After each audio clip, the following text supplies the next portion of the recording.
Bom, aqui quem fala é o Rafael, Rafa Técnico. Hoje eu vou estar dando uma videoaula sobre resistores. Não vou dar sobre capacitores, mas vou dar sobre resistores e instalações elétricas residenciais. Bom, o que é um resistor? Resistor vai fazer oposição à passagem de corrente elétrica. Essa é a função do resistor. Resistores. Resistores são dispositivos que oferecem resistência à passagem de elétrons, ou seja, corrente elétrica.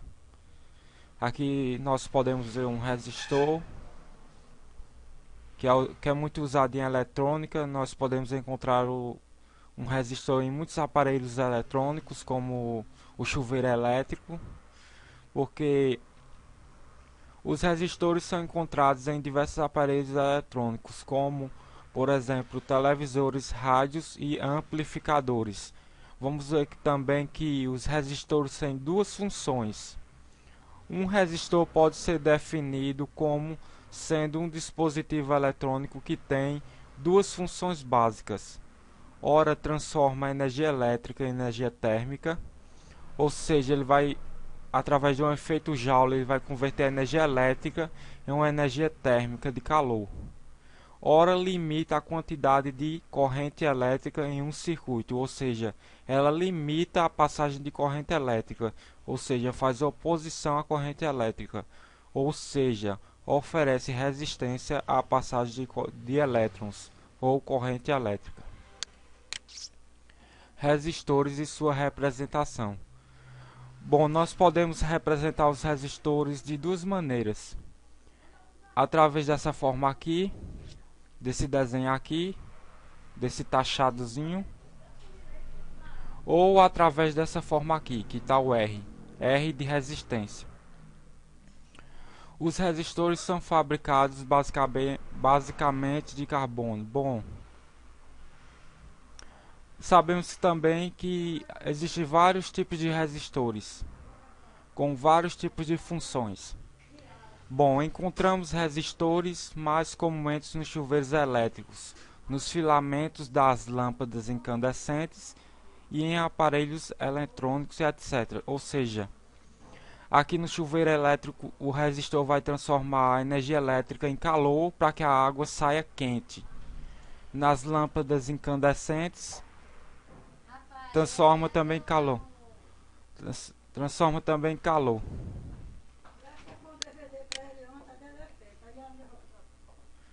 Bom, aí nós podemos calcular essa resistência, essa tensão, essa corrente pela lei de Ohm.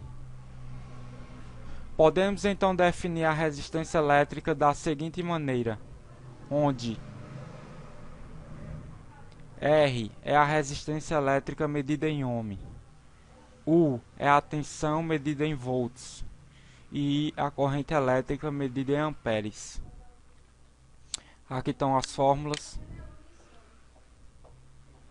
I igual a tensão sobre resistência, tensão igual a resistência vezes corrente, resistência igual a tensão dividido pela corrente.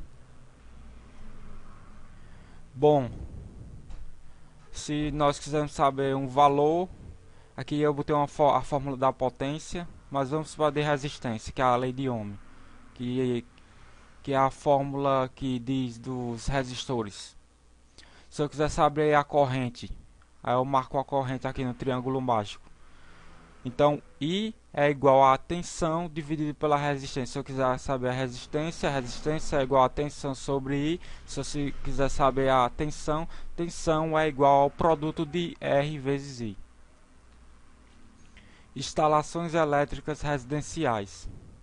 Para fazer uma instalação elétrica de uma residência, devemos conhecer alguns componentes básicos que, com certeza, encontraremos ao realizar esse tipo de trabalho, como também ter conhecimentos das normas técnicas para uma instalação precisa e segura. Vamos ver também que há um padrão de cores para cada instalação elétrica, cada fio, o fásio, neutro, terra. Ferramentas necessárias. Eu listei aqui algumas ferramentas básicas. alicate de bico, alicate de corte, chave de fenda média, chave de fenda pequena, chave Phillips, chave de teste. Chave de teste para você testar onde está o fase, o neutro, um multímetro e um estilete para você cortar os fios. Os fios para as instalações elétricas. O fio de cobre é o mais utilizado em instalações elétricas. Com relação ao tipo de fio, se dividem em rígido, fio sólido, apresenta baixo grau de flexibilidade. E o flexível não, é mais fácil, é mais maleável. Um fio constituído por pequenos fios, o que facilita o seu manuseio. Aqui vemos o rígido e o flexível. O fio flexível é maleável. Tecnicamente, os cabos flexíveis são mais fáceis de lançar pelos eletrodutos. Por serem maleáveis, passam melhor pelas curvas. É mais fácil de trabalhar com um fio flexível quando for fazer uma instalação elétrica, mas o rígido também tem suas vantagens. Quanto ao diâmetro, devemos escolher também o diâmetro do fio para instalação.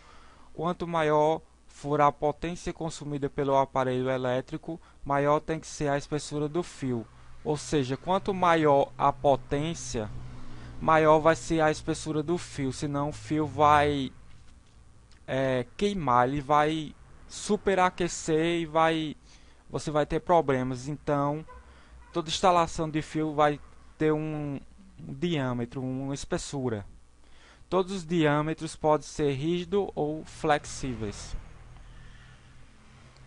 Quanto à cor, bom, você pode basicamente colocar qualquer desses fios aqui, o retorno, o neutro, fase, o terra, com a cor que você quiser, mas não vai ficar legal, porque na hora de identificar vai ficar tudo misturado.